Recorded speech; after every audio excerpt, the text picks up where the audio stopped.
Salmo 36.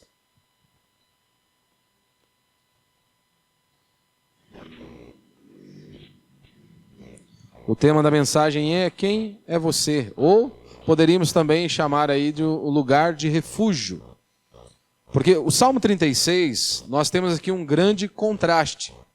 Davi vai mostrar esse contraste brutal. O contraste entre a corrupção do coração humano e a fidelidade abundante de Deus. Ou seja, a maldade do homem revela a sua necessidade desesperadora da misericórdia divina. E ele vai nos levar a sondar o nosso coração. E esse homem pecador, e esse homem mergulhado em sua maldade, com o coração todo podre, ele enxerga que ele precisa de um Salvador, e Davi ele faz esse contraste da infinita e maior, graça de Deus e misericórdia do Senhor para socorrer esse pecador miserável como eu e como você. Então imagine um abismo tão profundo que nenhum ser humano conseguiria medir. Escuro, denso e mortal. Agora imagine também o outro contraste, o oposto. Imagine uma montanha tão alta, mas tão alta, que seus picos tocam os céus. Ou seja, firme, majestosa e imensurável. É exatamente isso que o Salmo 36 nos faz meditar nesta noite. Vai nos levar a meditar, nos leva a contemplar essas duas realidades externas. O abismo do pecado humano, que habita até nos corações mais civilizados, porque muitas pessoas acham que o que irá resolver o problema do homem é educação. Há aqueles que defendam isso. Não, o homem precisa receber mais educação. E nós vemos nações muito mais civilizadas, muito mais instruídas do que a nossa, e mesmo assim nós ainda vemos inúmeras atrocidades, coisas horríveis, cometidas por homens que, aos olhos deste mundo, são intelectuais, cultos, que eles têm bastante sabedoria. Por quê? Ora, o pecado humano, ele habita até nos corações mais civilizados. E aí nós olhamos então para a altitude da misericórdia divina, que ultrapassa os céus e cobre aqueles que se refugiam em Deus. Porque é isso que Davi vai dizer a mim e a você aqui no verso 7. Dizer como que o amor de Deus é precioso, como que ele é grandioso, Os filhos dos homens se refugiam à sombra das suas asas. Então nós vivemos em uma geração que minimiza o pecado e banaliza também a graça de Deus. Então neste salmo, Davi, ele escancara essa profundidade, seja da maldade do homem, em contraste glorioso, aonde ele exalta a grandiosidade do amor fiel de Deus para com seus filhos e para com o seu povo. Então, se de fato nós queremos compreender a nossa necessidade de salvação, ou de um Salvador, nós precisamos olhar honestamente para o coração humano. Porque o meu coração e o seu coração, diz a Escritura, ele é corrupto e desesperadamente enganoso. Quem o conhecerá? Eu sei que todos nós que estamos aqui nessa noite, repetimos esse verso de maneira exaustiva. Olha, o coração do homem é puro, na verdade ele é podre. E quem o conhece? Jamais.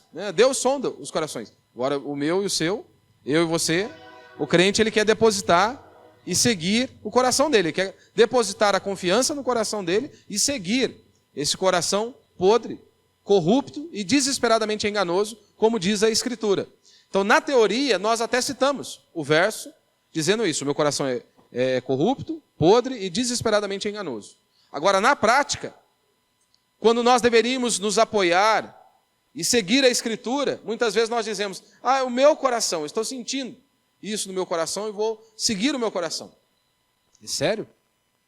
Esse coração que a Escritura diz que é podre, corrupto e desesperadamente enganoso?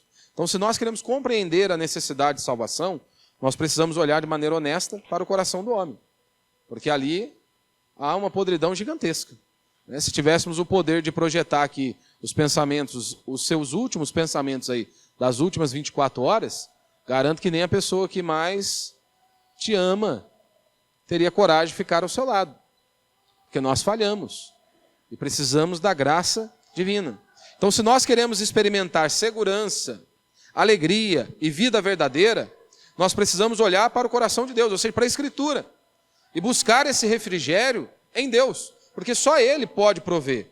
Então esse salmo é um convite, para que você possa descer até o fundo da sua alma e subir até o trono da graça de Deus, como Davi há de nos encorajar aqui. Então vamos meditar aí no Salmo, verso 30, Salmo de número 36, verso de número 1.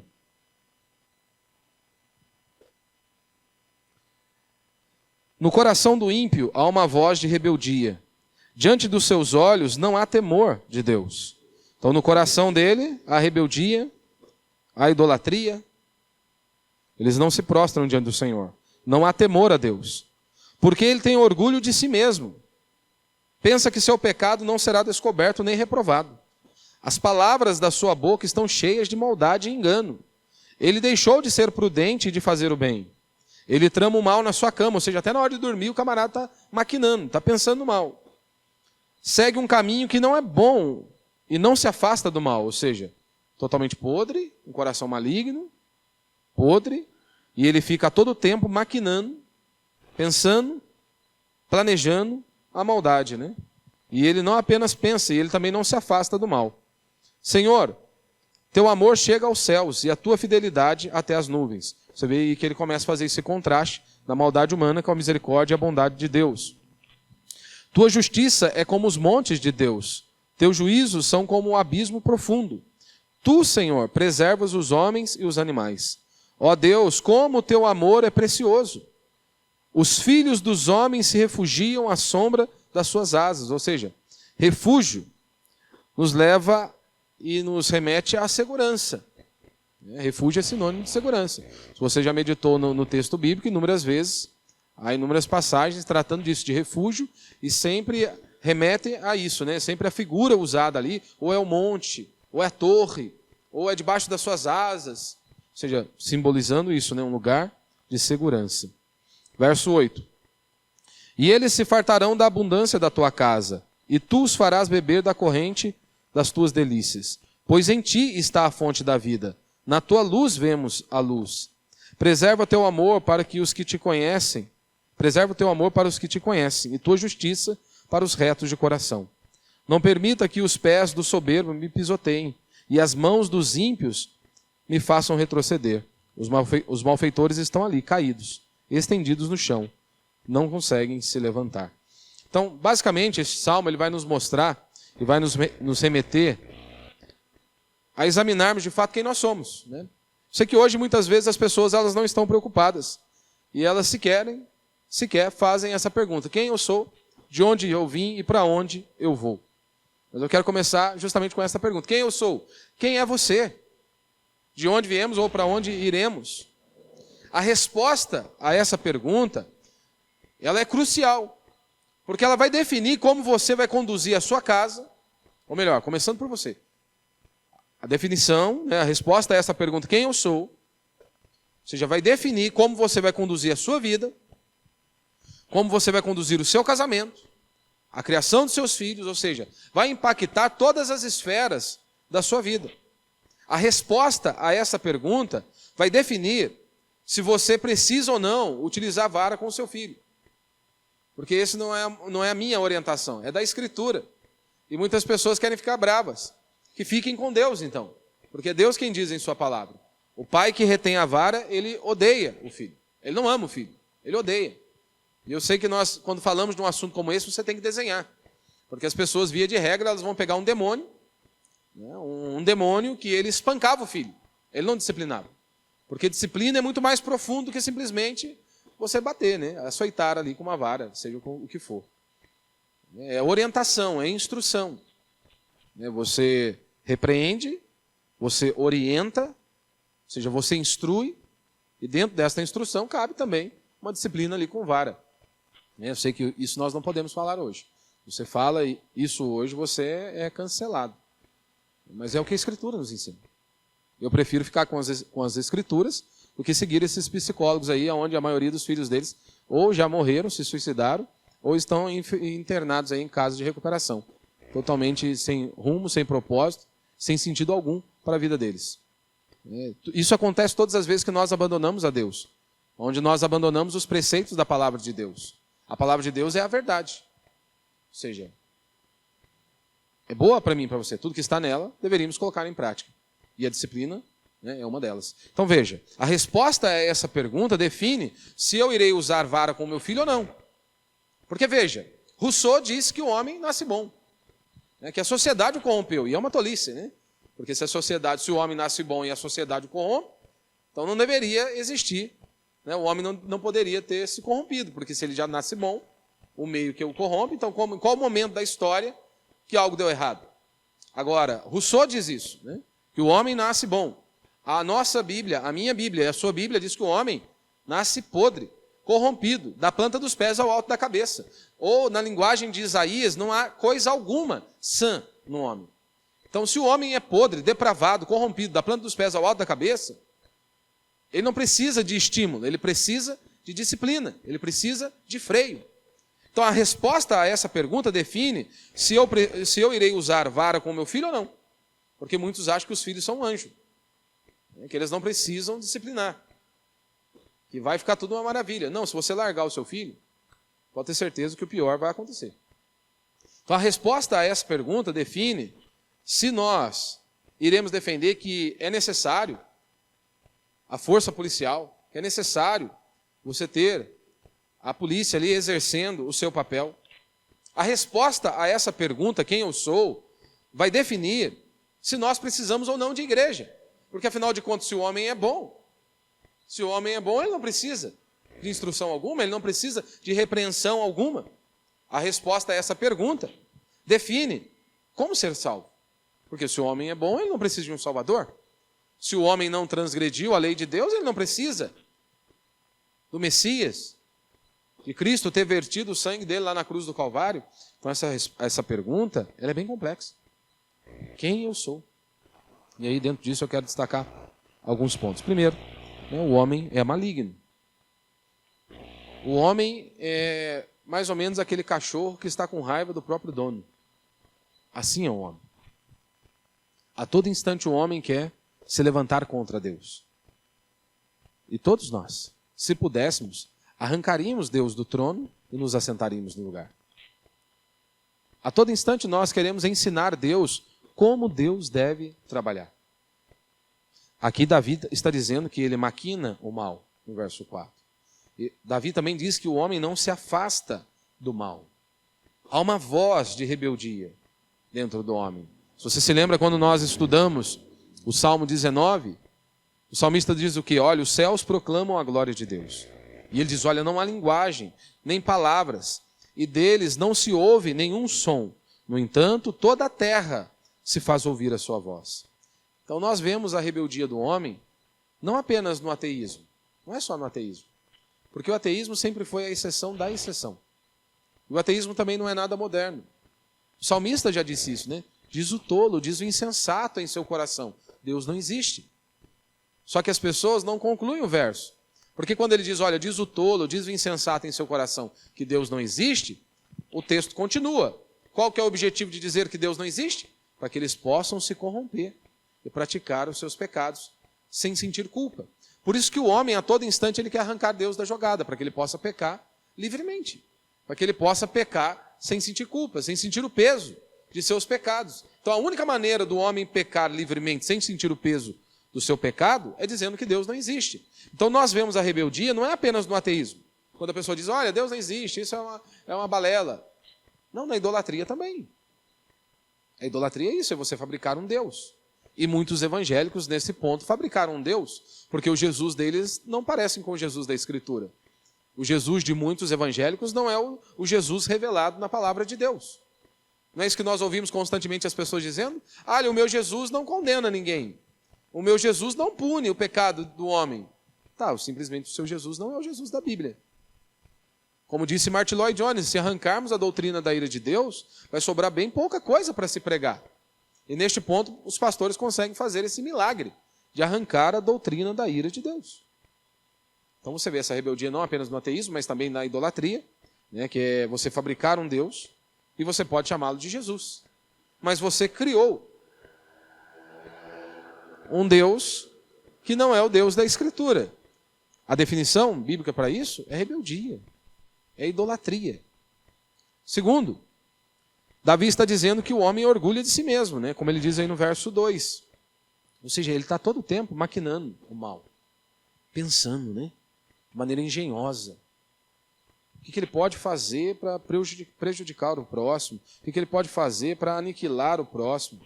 Ele se afasta do bem e se orgulha disso. Não é assim que o ímpio faz?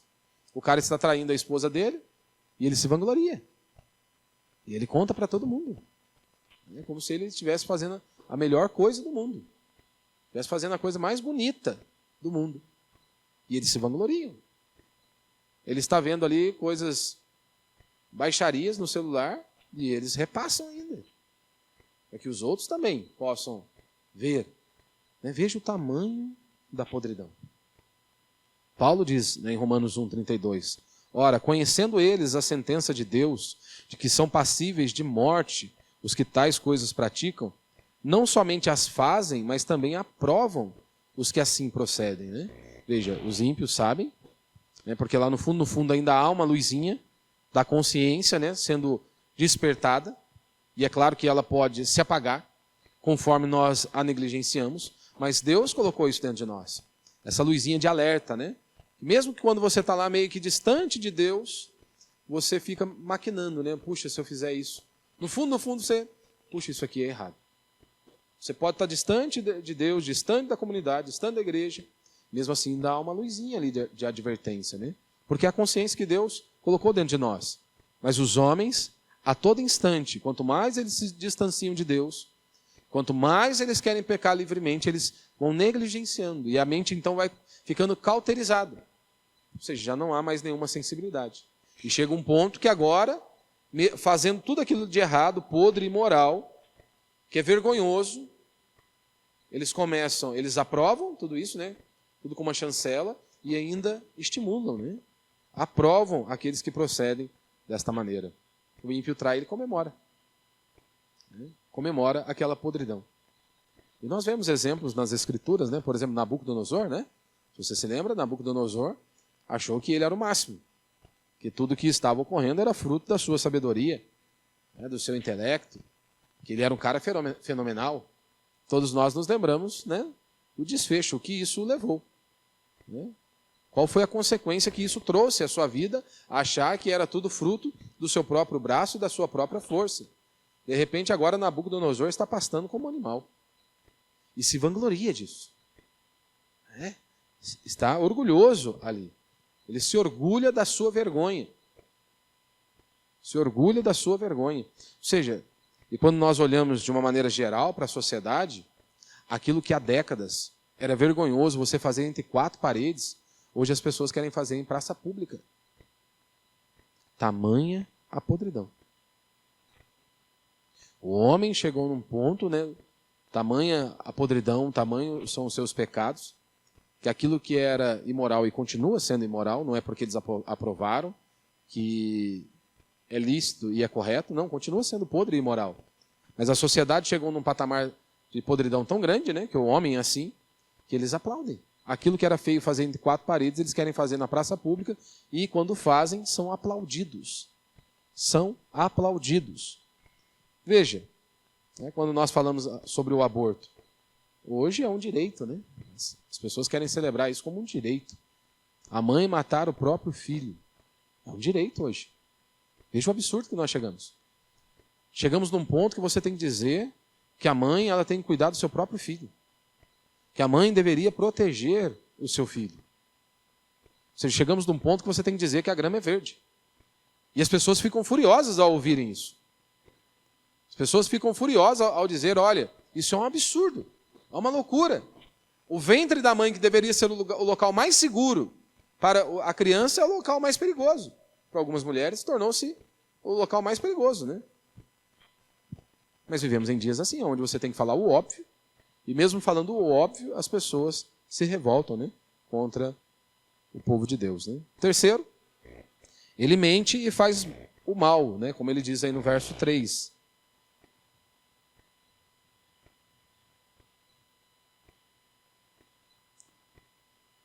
As palavras da sua boca estão cheias de maldade e engano. Ele deixou de ser prudente de fazer o bem. Ou seja, primeiro ele se entrega ao engano, depois ele abandona o bem, e assim vai indo, abismo após abismo. Então lembre-se, né, meu irmão, todos têm uma consciência. Se você já teve aí um período fora da igreja, provavelmente você se lembra. Mesmo distante, havia um alerta ali na sua mente. Mesmo distante de Deus, havia um alerta lá no seu coração quando você ia praticar algo errado. Porque você aprendeu. Todos têm essa consciência. Todos têm uma consciência. Deus nos fez assim. Então, quando o homem peca, ela acende. Uma luz acende. Ou seja, isso, no começo, pode ser um grande incômodo.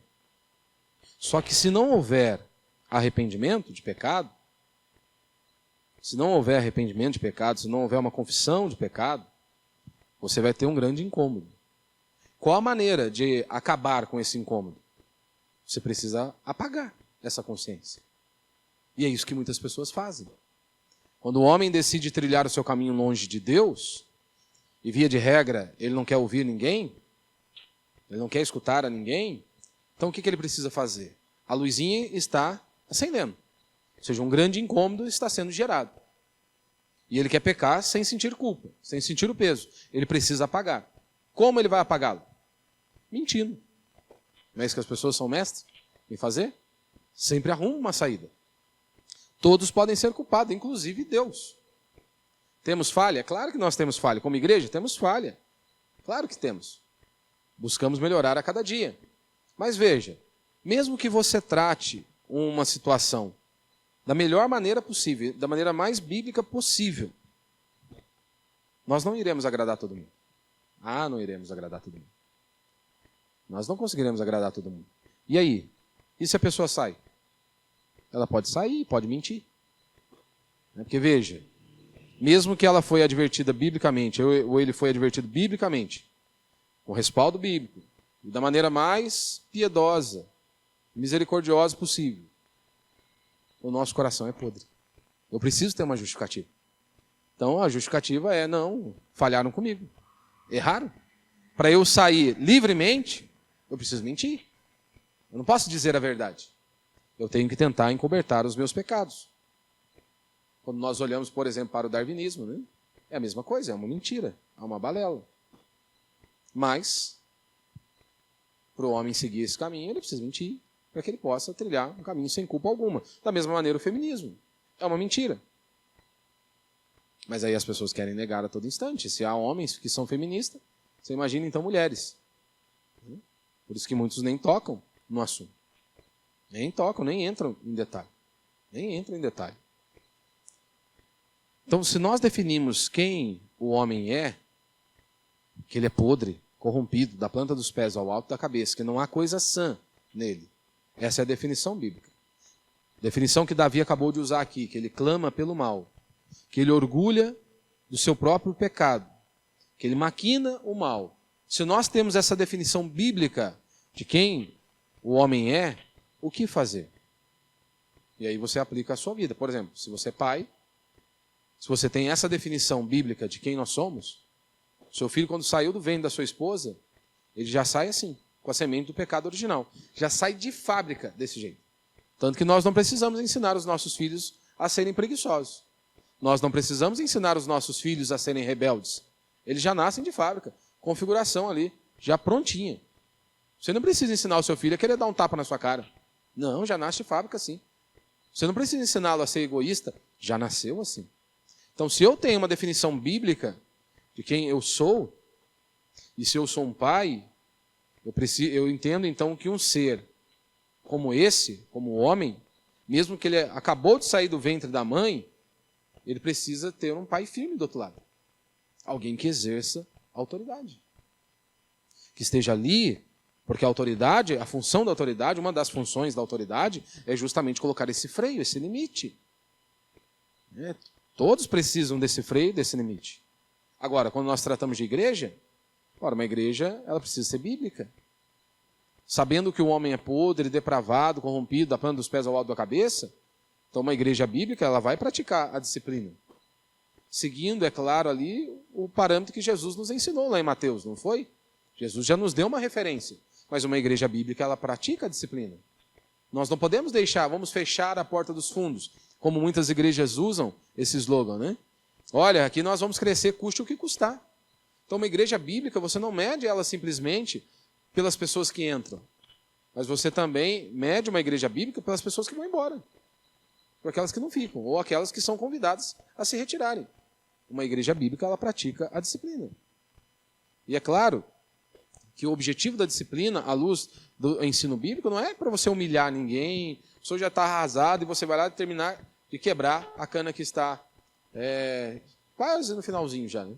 Não, não é. O objetivo da disciplina bíblica é você restaurar o faltoso, né? Os faltosos ali. Ou seja, restaurar para que ele volte de novo para o seio da igreja, para o meio da igreja. E então todos juntos possam caminhar novamente. Agora, se eu sei que o homem é mau, podre, corrompido da planta dos pés ao alto da cabeça, o homem precisa sim da polícia. Por que esquerdistas odeiam, né, a polícia? Porque nada de arma, nada de cadeia, né?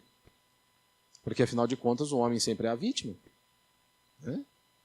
Ele sempre é a vítima. Então, se ele é a vítima, a punição é horrível, é um exagero, não deveria ter. Não deveria existir.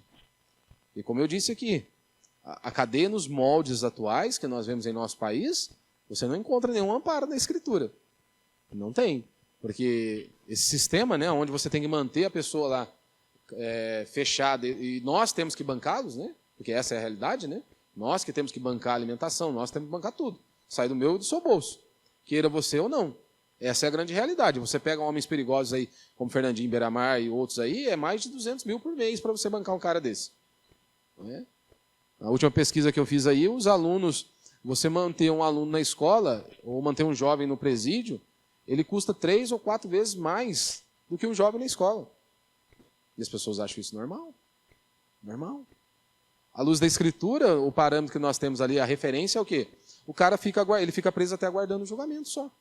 Saiu o julgamento, ou ele é condenado, ou ele é executado, ou ele vai cumprir a pena que lhe cabe. E vai prestar o serviço que acabou. Que ele tem que ser feito, né, que foi declarado para ele fazer. Não você manter um cara 30, 40 anos ali. Mas a esquerda, em sua totalidade, nem existe essa possibilidade, né? E quando nós temos essa definição de quem um homem é, isso nos leva a sermos quebrantados pelo sofrimento. Porque, veja, se você tem dificuldade de enxergar a sua maldade, você terá dificuldade de enxergar a bondade de Deus. Tem gente que está dizendo ainda que merece alguma coisa. Ah, eu sou merecedor.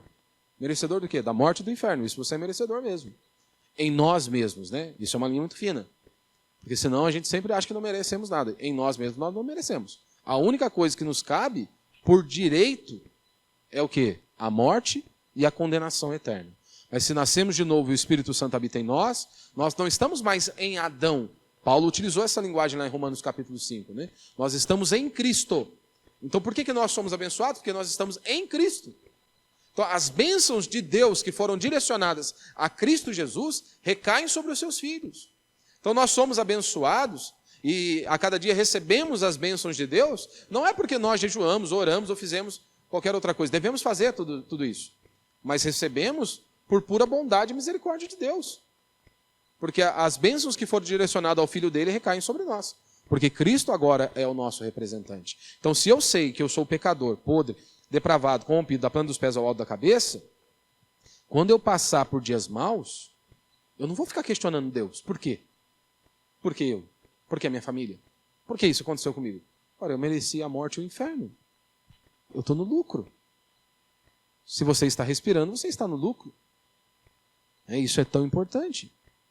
Para que eu e você sejamos quebrantados. Porque se eu enxergo a minha maldade e o quão podre eu sou, não vou ter dificuldade em enxergar a bondade de Deus. Porque ele poderia ter me matado. Poderia ter encerrado os meus dias na noite que passou. E ele foi misericordioso, me deu mais um dia de vida. Ele te deu mais um dia de vida. A cortina da vida poderia ter se fechado para você. Ou você acha que ninguém morreu hoje? Várias pessoas morreram.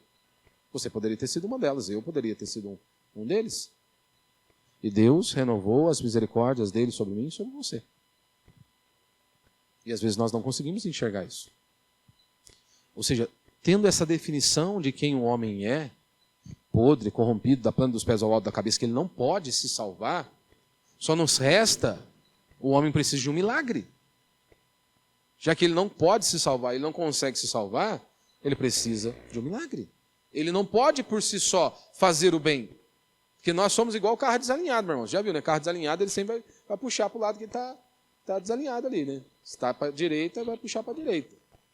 Essa é a realidade. Se soltarmos, se Deus nos soltar aí, nos deixarmos às nossas vontades e prazeres, sempre iremos procurar o que é podre.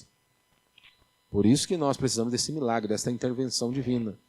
E por isso que as falsas religiões e as filosofias estão erradas. Porque elas querem melhorar o homem. Não, o homem não é possível. A não ser que ele nasça de novo. A não ser que haja ali uma intervenção divina. Que biblicamente é o que nós vemos nas Escrituras, é o novo nascimento. É do Espírito Santo vindo habitar no homem. Ou seja, é aquele que se arrependeu dos seus pecados, confessou a Cristo como seu Senhor e Salvador. Ou de fato houve o novo nascimento. Porque só assim. Não é com ensino, não é com educação. Essas coisas são louváveis e devemos buscá-la. Mas não é isso que resolve o problema da raça humana. O que resolve o problema do homem é que ele precisa nascer de novo. Ou seja, ele precisa dessa nova vida dentro dele. E aí então, como Paulo vai dizer lá em Romanos, capítulo 6, que nós já não somos mais escravos do pecado. Ou seja, podemos e devemos andar em novidade de vida. Então, por isso que é muito importante nós sabermos quem nós somos. A definição correta de quem nós somos. E por último, né, a bondade de Deus, né? Como ele retrata, que é o contraste do Salmo, né?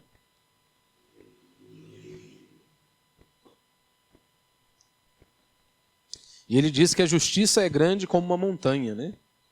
Profundo como um abismo e alto como o céu, né? O que ele está retratando ali? Ele está retratando a grandeza de Deus. Quão grande Deus é, que ele cobre toda a terra, que ele é o poderoso, ele é o Senhor sobre tudo e sobre todos. Que um dia toda a maldade que o homem comete não passará impune. Pode passar impune diante dos juízes desta terra, mas do rei e do juiz de toda a terra não. Ninguém vai escapar. Então ele está comparando aqui a profundidade da maldade humana com a bondade divina. Ele está fazendo esse contraste. E veja, hoje as pessoas até fazem esse contraste, né? Cai um avião que as pessoas dizem, olha, onde está Deus? Se crianças morrem, o que elas dizem? Mas Deus não é amor? Morreu um inocente? O único inocente que morreu foi executado há mais de 2000 anos, que foi Cristo. O único inocente que já pisou nesta terra. Tratando-se de nós, seres humanos, todos são pecadores. Podres, depravados e corrompidos, da planta dos pés ao alto da cabeça. Desde quando saiu do ventre ali. Já saiu do ventre, já sai contaminado. Mas aí as pessoas a todo tempo querem dizer, onde está Deus? Ou seja, elas querem com isso atribuir uma injustiça a Deus. Se eu sofro, né, se a doença me acometeu, ou se eu perdi um ente querido, Deus pode ser o culpado. Ou seja, Deus é injusto. Deus é injusto. E Davi, mais uma vez, está dizendo, Deus não é injusto. Ele é justo, ele é misericordioso, ele é gracioso, ele é bondoso. É nós que muitas vezes não conseguimos enxergar, não é? Quantas vezes você não pensa, né? Por que fulano tem e eu não tenho? Por que o ciclano tem e eu não tenho? E a todo tempo nós queremos indagar Deus. Não é porque o outro tem mais e eu tenho menos. Por isso, né? Por isso que a conversão, ou seja, uma vida plena em Cristo Jesus, vem desta clareza da nossa maldade. Ou seja, se queremos a cada dia mais desenvolvermos e crescermos no conhecimento, na graça e termos uma vida plena, nós precisamos ter esse entendimento correto. Quem nós somos. Ou melhor, quem nós éramos e hoje quem nós somos em Cristo Jesus. Ou seja, se eu sou mau, Ele é bom. Agora, se eu acho que eu sou bom, então é claro que Deus é mau. Claro que alguma coisa terá que recair sobre Ele, né? Então lembre-se daquele ladrão lá na cruz, né? Você se lembra? Quando Cristo estava entre os malfeitores, o que eles disseram? Os dois blasfemavam, né? No início os dois blasfemavam. Os dois zombavam de Cristo. Até que então um tem os seus olhos abertos e o coração quebrantado. E ele diz o quê? Nós merecemos estar aqui. Ele não. Ou seja, ele enxergou a maldade. Ele enxergou os seus próprios pecados. Ele enxergou o que eles de fato mereciam. Então é claro que sempre há uma saída, né? Talvez a sua vida possa estar um inferno. A sua vida possa estar uma desgraça. E é claro que ela pode ser transformada hoje. Claro que pode, sem dúvida alguma. Desde que haja esse entendimento, desde que o Espírito Santo abra os seus olhos, quebrante o seu coração, e você enxergue a sua maldade. A culpa é minha, não é dos outros. Nós adoramos jogar a culpa sobre os ombros dos outros. Sempre os outros são culpados do nosso fracasso, da nossa desgraça, das nossas dores, dos nossos sofrimentos. Nunca somos nós. Então, o arrependimento genuíno já começa aqui. A culpa é minha. A culpa é minha. Eu sou maligno, eu sou mau. E Deus é bom. Deus é justo. Deus é misericordioso. Que Deus abra os nossos olhos, quebrante o nosso coração. Que a cada dia eu e você, nós não percamos de vista, né, de onde Deus nos tirou, quem nós éramos e quem nós somos hoje em Cristo Jesus. Né? Se você nasceu de novo, você é uma nova criatura. Né, e existe para Deus e para a glória dele. Né? Mas que a gente nunca perca, né, esse entendimento. O homem por si só, ele é podre, corrompido, da planta dos pés ao alto da cabeça. Isso sempre vai nos levar a estarmos vigilantes também. Porque se eu sei que eu sou mau, que o meu coração é podre, puxa, então eu preciso estar atento a todo instante. Né? E que possamos buscar esse lugar de refúgio, que é o contraste que Davi está fazendo. Né? Na presença de Deus, nós encontramos ali esse refúgio e refrigério que nós precisamos.